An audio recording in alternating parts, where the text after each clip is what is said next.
There's a lot of focus being put on the lack of rain, but is this in some ways a man-made crisis in the Horn of Africa? Look, David, I think it is a man-made crisis which is compounded by these very unpredictable rainfalls and by climate change, to put it more directly.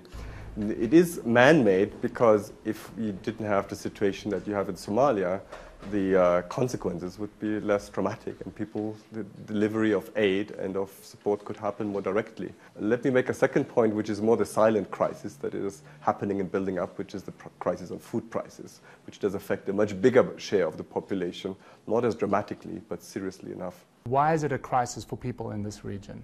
It's a crisis because this region is still a poor region where half the population and more live below $2 a day.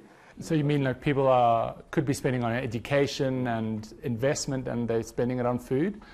Yes, so they spend, as mentioned, they spend on average half of their income on food. Obviously, if prices go up, they then reduce the food intake.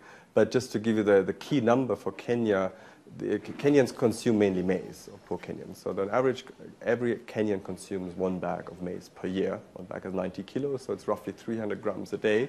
The price of a bag of maize has gone up over the last half year from something like $20 to $45. So it is a massive increase. And not just the increase as such, it's that volatility. The prices go up and down a lot over the last 2 to 3 years. Is it that this is just the poorest of the poor that are being affected, or also the middle class?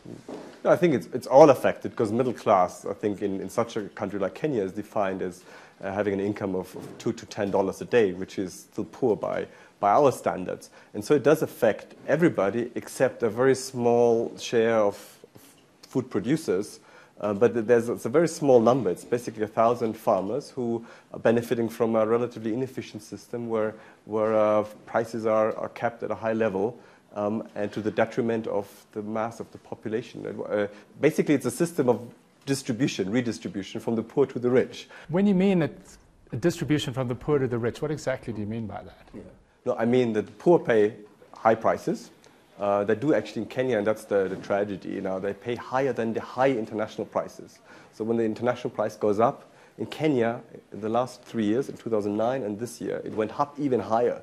So while if Kenyans would buy at international prices, they would just buy at something like $30 per bag of maize. Now they pay $45 per bag. In the big picture, long-term development of this region, how important is it to dampen food prices or for people to have more money to get food?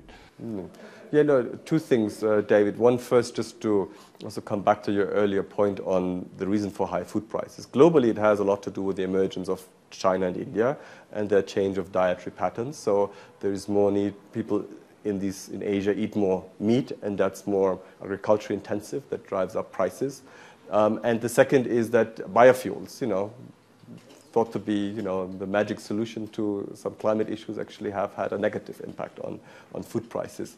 Now, food prices in general don't, there can be situations that they are good for poor countries who are agricultural countries, but not in markets where it's just a very few who dominate this market. If 20–30% of Kenyans would have big fields, produce efficiently for the world market, then first you get the prices probably a bit down because you have more supply, but many more would benefit.